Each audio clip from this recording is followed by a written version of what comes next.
Today, throughout the world, different schools of law are practiced in different countries that are under Sharia, and to different extents. Now, the early Islamic jurists who created these schools of law also divided the world into two major houses or abodes. These two major divisions of the world are known as Dar al-Islam and Dar al-Harb. Early jurists devised these terms to denote legal rulings for ongoing Muslim conquests after the time of Muhammad. In other words, the abode of Islam is areas of the world that are under Sharia, and the abode of war is areas of the world that are not under Sharia. Michael Nazir Ali said, "It has traditionally been interpreted as the duty of all Muslims to wage war until all infidels have been subdued and Islam is victorious. Jihad, in these terms, is unfinished until the latter has been transformed into the former." Not surprisingly, Islam continued to spread in every direction.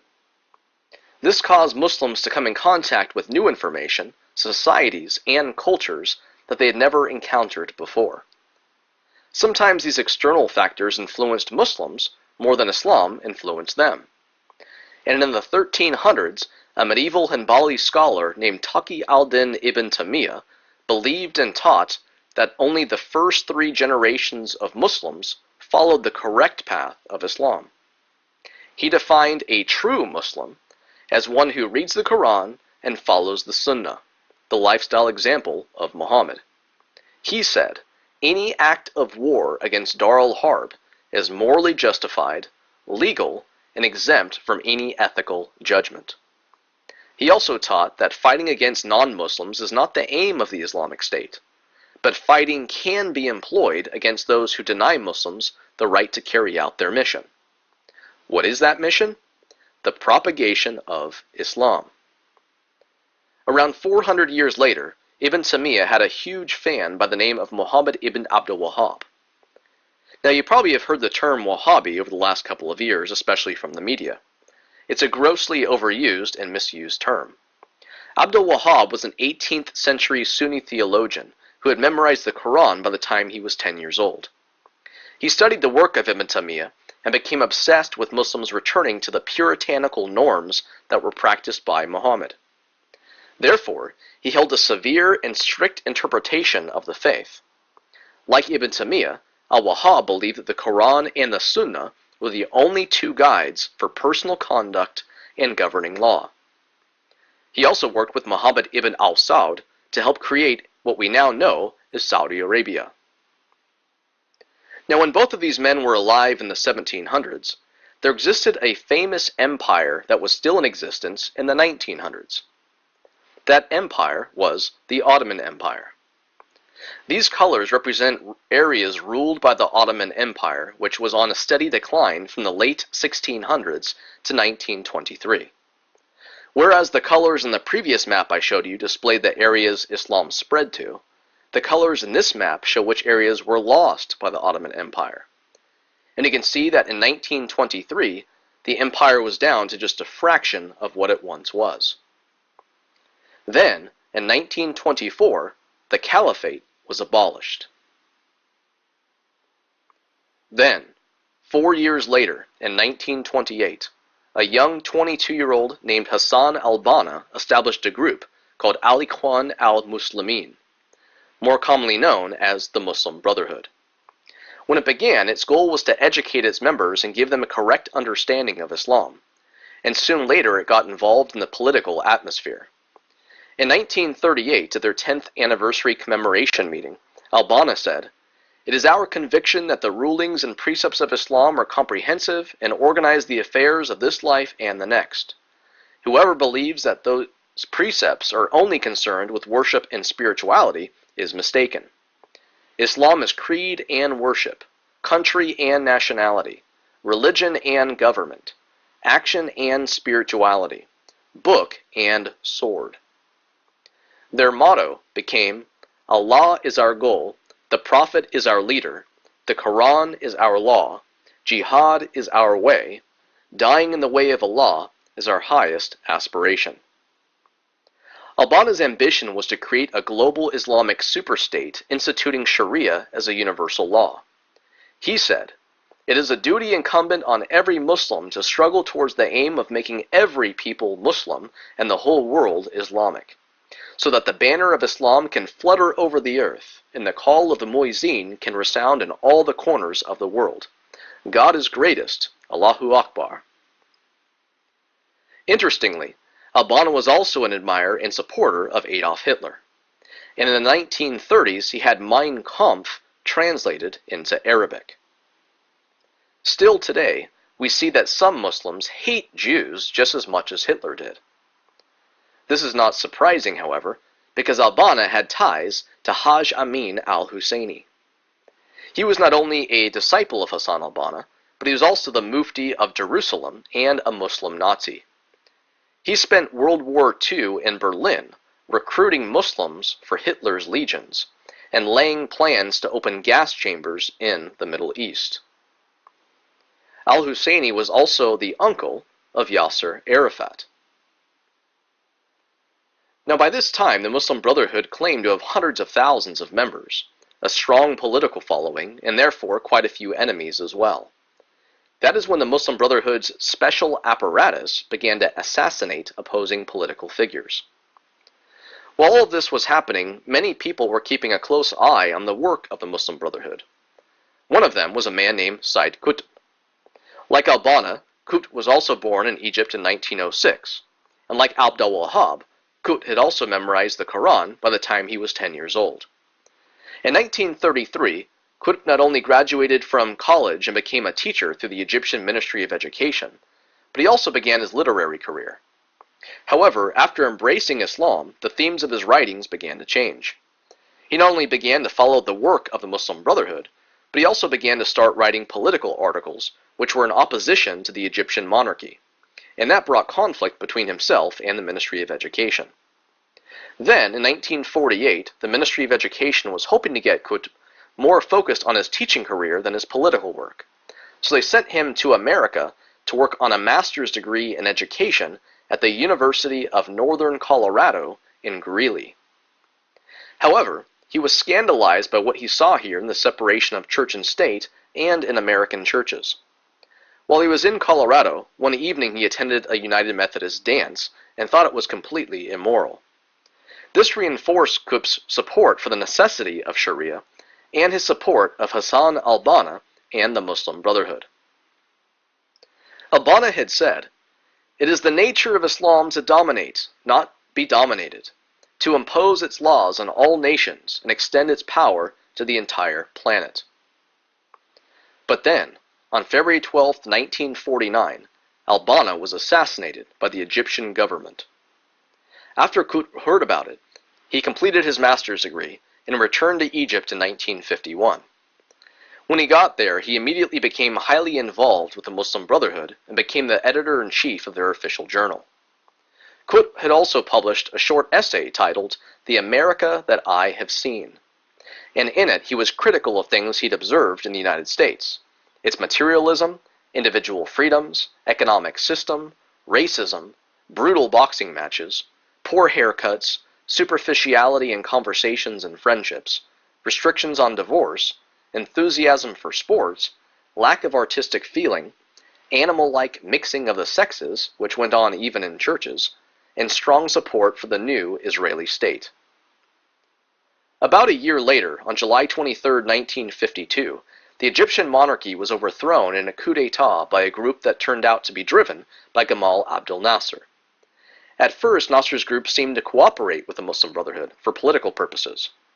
However, the Muslim Brotherhood wanted the country to start enacting laws in accordance with Sharia, and they soon realized that the Revolutionary Council was not going along with their plan. So in 1954, the journal that Qutb was in charge of was banned, and Qutb as well as other Muslim brothers were put in jail.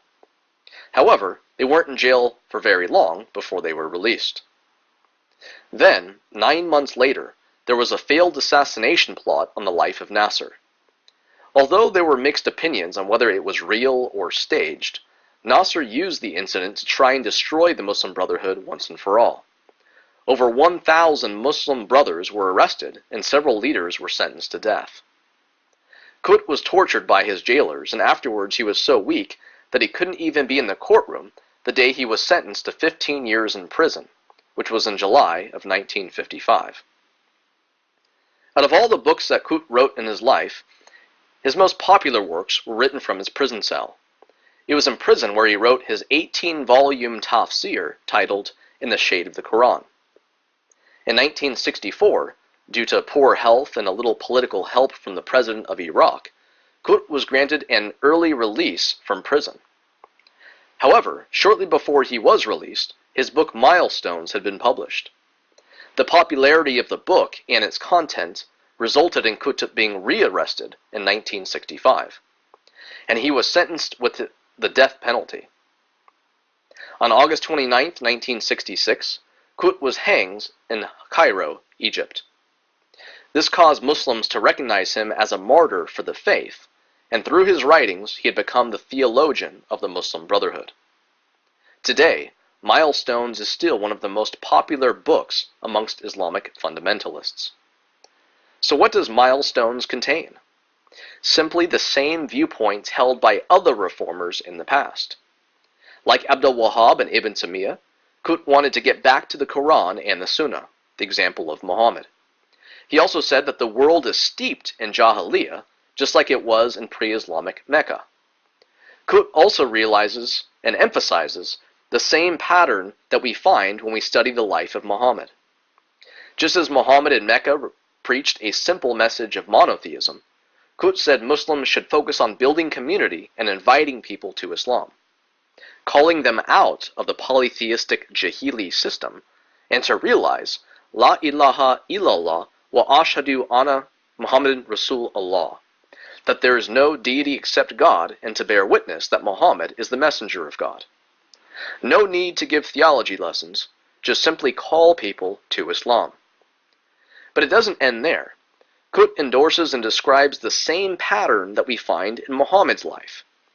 Qut writes, thus, for 13 years after the beginning of his messengership, he called people to God through preaching, without fighting or jizya, and was commanded to restrain himself and to practice patience and forbearance. Then he was commanded to migrate, and later permission was given to fight.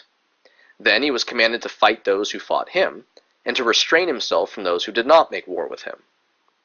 Later, he was commanded to fight the polytheists until God's religion was fully established. After the command for jihad came, the non-believers were divided into 3 categories. 1, those with whom there was peace. 2, the people with whom the Muslims were at war.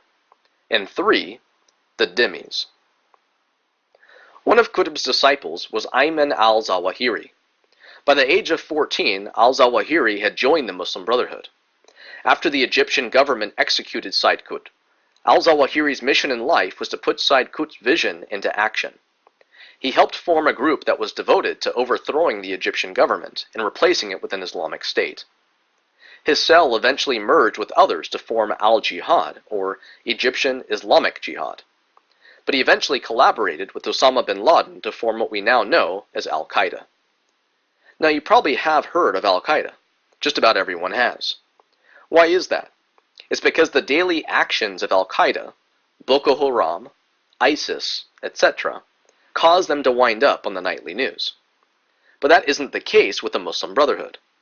That is what makes the Muslim Brotherhood so dangerous, in a different way of course, because you don't usually hear what they are up to, even though they are working just as hard, if not harder, than the groups who do make the nightly news. ISIS, Al-Qaeda, Hamas, which is the Palestinian branch of the Muslim Brotherhood, and other jihadi groups, have the same Islamic worldview as the Muslim Brotherhood. They want the entire world to be under Sharia. However, whereas ISIS has a short-term goal of wanting a global caliphate yesterday, and is focused on physical fighting and striking terror into the hearts of the unbelievers, which is what the Quran commands them to do, the Muslim Brotherhood has a long-term goal of establishing a caliphate at a later date, and they're willing to participate in the democratic system in order to use it to their advantage and destroy our country from within. The Muslim Brotherhood is patient and completely okay with a slow, long-term, methodical, and incremental plan.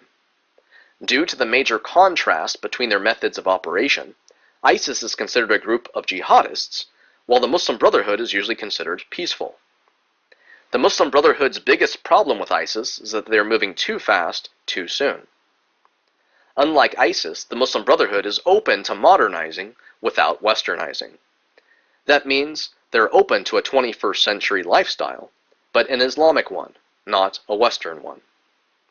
However, technically they're both participating in jihad, because jihad is anything, regardless of how aggressive or subtle, that furthers the cause of Islam.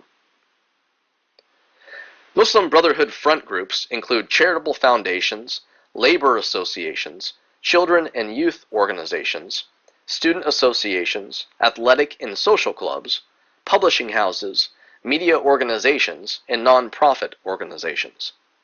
In 1963, the Muslim Brotherhood established the Muslim Student Association at the University of Illinois. In 1973, the Muslim Student Association established the North American Islamic Trust, which owns deeds to mosques and Islamic centers across the U.S. In 1981, the Muslim Student Association created the Islamic Society of North America in Indiana. One of the reasons why we know this is because of a document that was found by the FBI during a search warrant in the home of a man named Ismail el-Barassi, who had funded Hamas. This was just one of the many documents that filled 80 banker boxes that were hidden in the man's sub-basement. These were the archives of the Muslim Brotherhood in America. The author of the document, Muhammad Akram, was a member of the board of directors for the Muslim Brotherhood in North America and a senior leader of Hamas. The memorandum lists many organizations that were founded by the Muslim Brotherhood. Now you may notice that CARE, the Council on American Islamic Relations, is not on the list. The reason for that is that this document was released in 1991, whereas CARE was founded in 1993-94. However, CARE was named as an unindicted co-conspirator in the Holy Land Foundation terrorism trial. Despite this fact, both ISNA and CARE, again a Hamas organization, have both provided training to the FBI, CIA, Department of Defense, Department of Homeland Security, Department of Justice, and others. So what is the Muslim Brotherhood's agenda? In that explanatory memorandum, the mission statement says, the process of settlement is a civilization jihadist process, with all the word means.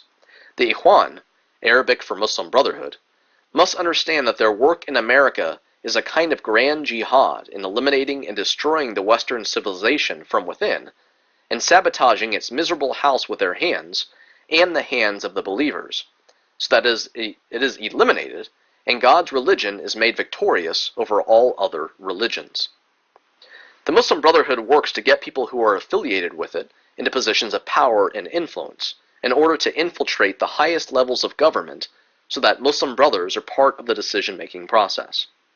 In addition to that, they befriend and build relationships with people who are currently in positions of power and influence, such as members of law enforcement, government officials, both Republican and Democrat, military leaders, religious leaders, regardless of the religion, the media, etc. The Muslim Brotherhood does this in order to build trust and ultimately influence and manipulate those people who are in positions of power, and also to gather intelligence that will keep the Muslim Brotherhood informed about what is happening behind closed doors. The Muslim Brotherhood follows the old adage, keep your friends close and your enemies closer. Not surprisingly, a common description of a Muslim Brotherhood operative is, quote, the nicest guy in the room. So what is the Muslim Brotherhood doing in order to try and accomplish their agenda? First, they are influencing policymakers. President Obama has said, the future must not belong to those who slander the Prophet of Islam. This sounds quite similar to the Secretary General of the OIC, who said that freedom of speech doesn't allow insulting Islam. It was the French philosopher Voltaire who said, to learn who rules over you, simply find out who you're not allowed to criticize. Here's Hillary Clinton sitting next to OIC representative with the news headline, House Democrats move to criminalize criticism of Islam. What is the OIC? It is the Organization of Islamic Cooperation, a body of 56 nations plus the Palestinian Authority that has constituted the largest voting bloc at the United Nations since the demise of the Soviet Union. The OIC wants Sharia-compliant laws for the entire world, and has been working for years to compel the United Nations to criminalize Islamophobia. The New Observer has an article about Hillary working with the Muslim Brotherhood, and in 2010, Hillary personally overturned standing policy to approve the admission into the United States of someone who is said to be one of the Muslim Brotherhood's top operatives, Tariq Ramadan. Who is Tariq Ramadan? He is the grandson of Hassan al-Banna. Breitbart has also reported that Hillary's vice president nominee, Tim Kaine, has Islamist ties as well. And Hillary Clinton's closest aide and personal assistant, Huma Abedin, lived in Saudi Arabia as a child, but later became a White House intern. She's the senior advisor to Hillary Clinton and was appointed as her deputy chief of staff. Huma's father, Sayyid Abedin, was an Islamic scholar who worked in Saudi Arabia for 15 years and was a counselor for the Muslim World League, which the Saudi government used to promote Islam and Sharia. Huma's mother, Saleh Mahmoud Abedin, is the founder of a university in Saudi Arabia and is involved with the Muslim Brotherhood's international women's organization, the Muslim Sisterhood. Not surprisingly, it has also been reported by Zero Hedge that Saudi Arabia has funded 20% of Hillary's presidential campaign. Their agenda is also implemented by Dawah, sometimes described as the Islamic equivalent of Christian missions. This book, The Methodology of Dawah, was published in 1989, and it contains part of the strategy on how to make the message of Islam acceptable to the West. Part of the strategy includes social justice, rendering useful services, and building relationships with the community through service to humanity outreach activities and programs in order to gain recognition and favor from the community and political leaders. They commonly will also visit schools, connect with the media, and participate in interfaith dialogues or panel discussions where all of the non-Muslim panelists are usually ignorant of Islamic history and Islamic theology. With all of these tactics in place, they believe the Islamization of the West is possible through Dawah alone. Think of Dawah as cultural jihad, or civilization jihad where swords are not necessary. They also have a focus on the African American community of America. This short video, created by UnderstandingTheThreat.com, has a couple of clips from a recent convention that took place. That you are powerful. You can make a whole difference in 2016.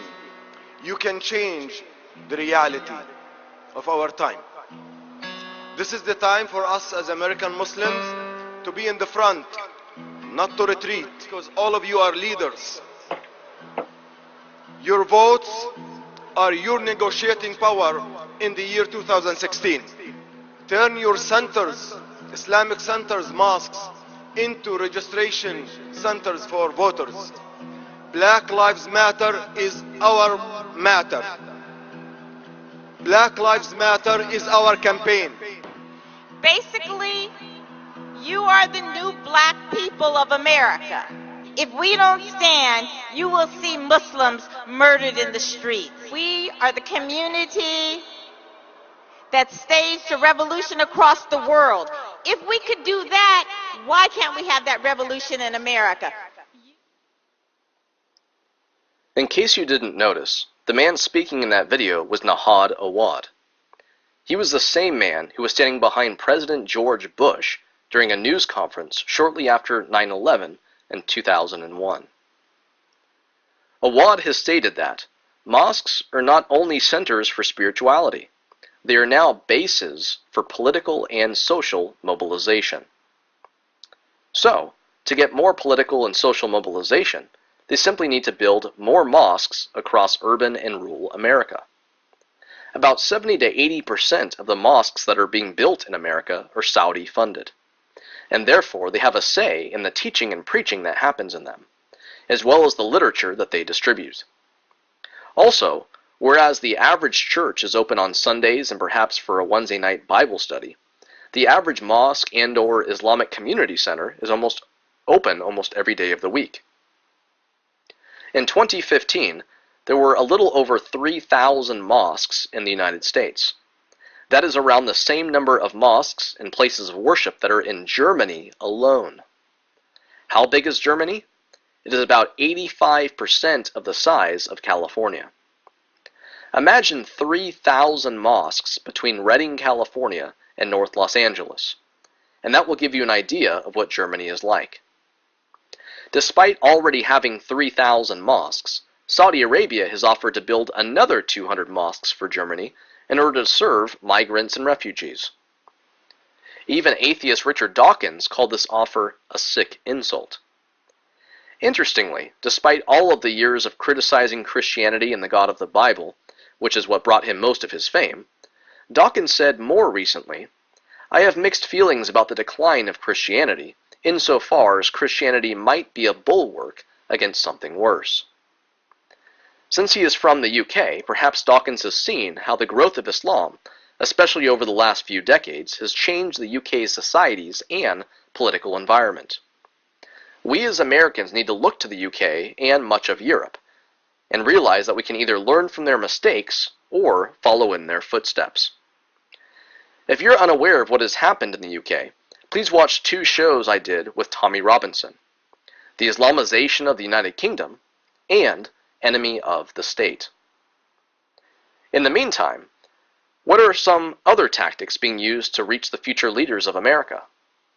Don't believe for 1 second that your child or grandchild's school field trip to a mosque will have no impact on his or her thinking, or that the trip itself is not part of a long-term plan to influence and plant seeds with the next generation. Just as prayer used to take place when some of you were in elementary school, I used to take field trips to museums and aquariums, not to mosques. Now I hope that these students' next field trip was to an evangelical church where they heard the gospel, but I'm guessing that probably didn't happen. Author Marcia Haney states, "Their main goal is to promote Islamic education in both public schools from elementary grades to university level, as well as in the mosques and Islamic centers. Strong Islamic education and knowledge is the key to both the future of Islam in this country and to attracting the interest of non-Muslims to Islam." To reach college students, wealthy billionaires are donating money to establish Islamic studies programs at some of America's most famous Ivy League schools. Al-Walid bin Talal has given $20 million to Harvard to create a Sharia studies program, $20 million to Georgetown University for a Muslim-Christian understanding program, and $500,000 to CARE. Saleh Abdullah Kamel gave Yale $10 million to establish an Islamic law center. However, you don't have to be a billionaire to help implement this agenda. Just as this newspaper ad says, regular, everyday individuals can help do Dawah in America as well. The article reminds its readers to not forget that Dawah works on the same principles as that of advertisement. Bulk and repeated exposure creates acceptance. So we're being hit from every angle. This informative graphic from unconstrainedanalytics.org shows how the USA and the West are being hit on one side by Sharia, Jihad, and Dawah, and at the same time we're being hit on the other side by Alinskyism, political correctness, postmodernism, and internal vulnerabilities. Also, just as it happened in Europe, whenever society moves away from a Judeo-Christian worldview and principles and becomes secularized, it leaves a vacuum to be filled by another worldview. So what has the greater chance of happening after that? The society becoming re-Christianized or becoming Islamized? We have seen that the UK is becoming Islamized. So what will happen to America? The action or inaction of Americans will help determine that. This whole agenda is being implemented under the veil of freedom of speech. They are doing this under the veil of pluralistic coexistence. But ultimately, Islam doesn't want to coexist. It wants to set the agenda. They are doing this under the veil of political correctness. and when a person questions any of their tactics, they begin to say they are offended or being oppressed. However, in America, there is no right to not be offended. On the contrary, in America, everyone has freedom of speech. So one person's freedom of speech can result in another person being offended. Therefore, the First Amendment grants you the right to be offended, because offensive speech is the only kind of speech that needs to be protected and defended. Why? Because no one is offended or complains about inoffensive speech when you say something that they like or agree with. Now, even though we have American rights, they will attempt to use our own laws, liberties, and freedoms against us. And when we are informed and or bring this information to other people's attention, there's an attempt to shut us up by calling us names. One popular name that you might be called is bigot. However, the definition of bigot is a person who strongly and unfairly dislikes other people, ideas, etc. So anyone who calls you a bigot bears the burden of proof to explain how you unfairly dislike someone's idea. But they don't do that. They usually just throw out the term bigot, as so many people do nowadays, as they play the victim card. On the other hand, perhaps you'll be called intolerant. But in order to do that, they have to redefine tolerance. Tolerance is when I believe one thing and you believe another thing, and we both put up with each other. I don't tolerate people I agree with. I agree with them. I tolerate people I don't agree with. So when they call you intolerant, really they are just displaying their intolerance of your differing opinion, which you have the right to hold when you live in a country with freedom of thought, freedom of speech, and expression. Therefore, if they don't believe what we believe, and their response is just ad hominem attacks, that displays their intolerance of us, not vice versa. Some people might call you a racist, but since Islam is a religion and not a race, this one doesn't even make sense. If they've already realized that, they'll probably just resort to labeling you an Islamophobe. However, this results in even more problems for them. Because one, Islam is not a person, it is a religio-political system. Two, by calling you this, they are attempting to control your subjective opinions about a religion that you have the freedom to hold in a country where there is freedom of religion and freedom of speech and expression. And three, a phobia is something that exists in your mind. So they cannot control what you are afraid of, just like they can't control what you hate or what you love. Therefore, passing a resolution against Islamophobia is unconstitutional, because it condemns freedom of thought. Instead, what we should all condemn is Muslimphobia and hate crimes. Because Muslims are human beings who are made in the image of God, they have intrinsic value and intrinsic human rights. And unfortunately, several Muslims have been the victims of hate crimes due to other people's intolerance. In a different way, a friend of mine says that actually all Muslims are victims, because they are believing the lie of Islam. So now you are probably wondering, what now? What is the solution to all of this, and what should you do about it? First, you need to get informed and help inform others. That includes sharing this video with everyone you know. Second, continue to love your Muslim friends, neighbors, and coworkers, and know that a Muslim who loves American freedom and practices their religion peacefully while in full support of the Constitution and Bill of Rights is not the Muslim who you should be concerned about. You should be concerned about the Muslim who strives to live a life that is Sharia compliant in every way, and would prefer that the whole world lived under Sharia. Remember, Sharia is in complete opposition to the liberty and freedom that America was founded upon. Muslims and democracy can be compatible. Islam and democracy cannot. Third, remember that many Muslims in America and throughout the world live peaceful lives, and they would not support this agenda if they found out about it. Are there moderate Muslims? Yes, there are millions of them. But there is no moderate Islam. Why? Because your moderate or nominal Muslim friend, neighbor, or coworker who loves American freedom does not define Islam.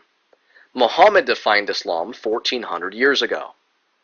The primary and secondary sources are more widely available today than ever before, and reading those sources is causing many Muslims to leave Islam when they find out what those sources say about Muhammad and the spread of Islam, especially between the 7th and 10th centuries AD. Fourth, keep in mind that the Muslim Brotherhood and certain Muslim leaders are the key implementers of this agenda.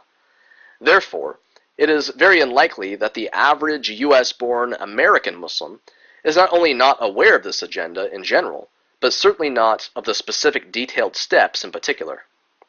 However, in the minds of the implementers, all Muslims fit into the overall plan in some way, regardless of how devout or nominal they are currently. Fifth, do not support people who support the Muslim Brotherhood. Many people who currently support the Muslim Brotherhood's front groups do so out of ignorance, so many of them are not aware of the end goal of this agenda. From a political perspective, think of it this way. People commonly say hindsight is 20/20. So now, looking back, do you think a free society of people would have actually voted for Hitler if they knew, before they cast their vote, what his ultimate goals were and the end game of his ideology? No. And now you know the ultimate goals and end game of the Muslim Brotherhood. You now have the insight to guide your foresight. So don't vote for the Muslim Brotherhood or anyone who supports them. Sixth, remember what I said before about Islam being a religio-political system. It is both a religion and a political ideology combined. However, the religion is the base of the system. So the politics don't influence the religion influences the politics. What all people need to realize is that since the foundation of the system is a religious one, at the end of the day, this is primarily a spiritual issue, not a political one. So any attempts of a political solution will not last in the long term. A spiritual problem requires a spiritual solution. So what do we have to offer? We have the gospel of the Lord Jesus Christ. In the New Testament, we read in 1 Corinthians chapter 15 that Jesus Christ died for our sins according to the Scriptures, and that he was buried, and that he was raised on the third day according to the Scriptures, and that he appeared to Peter, then to his 12 disciples, and then he appeared to more than 500 people at one time. Historical and archaeological evidence are just two of the things that set Christianity apart from all of the man-made religions out there, one of which is Islam. Unlike all of the man-made religions, Christianity is a reasonable faith based on evidence. So the gospel needs to be shared with everyone, and everyone includes all Muslims. God commands all people everywhere to repent of their sins and put their trust in the Lord Jesus Christ. When we do that, God forgives our sins and grants us the gift of everlasting life. But perhaps you are thinking, I'm not a Christian, I'm just an American. That is fine. Like other Americans, you probably have realized the truthfulness of Ronald Reagan's statement when he said, "If we lose freedom here, there is no place to escape to. This is the last stand on earth." Friends, this isn't an issue that can be dealt with by only Republicans or only Democrats. If you're an American who loves American freedom, this is an issue for you, because this topic has to do with national security. And the success or failure of the Muslim Brotherhood's plan will determine the future of the America that your children and grandchildren will live in. Reagan also said, "Freedom is never more than one generation away from extinction. It must be fought for, protected, and handed on to our children to do the same. Or one day, we will spend our sunset years telling our children and children's children what it was like in the United States, where men were free." God bless you, and God bless America.